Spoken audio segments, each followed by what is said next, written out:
अस्सलामुअलैकुम दोस्तों, मैं आपका वारिस हुसैन मज़लूम की आवाज़ से। दोस्तों, मैं इस टाइम मौजूद हूँ अपने आबाई गांव उस शरीफ में। मैयत का इंतज़ार कर रहे थे मेरे कज़न इरफान बलोच जो शहीद हो चुके हैं। सिंध पुलिस गर्दी का शिकार हुए हैं। मैयत उनकी आ चुकी है।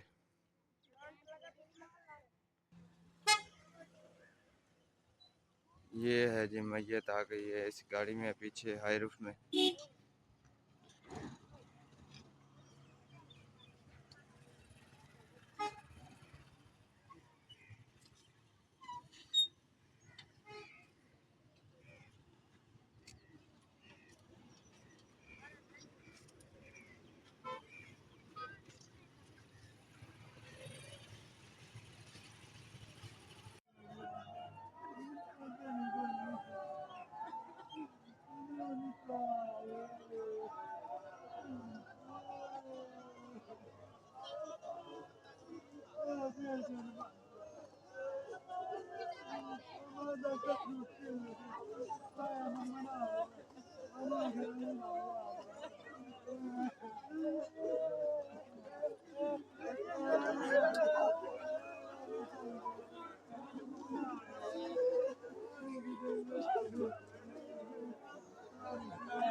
वीडियो ना बनाओ, वीडियो ना बनाओ, माल चले ना, माल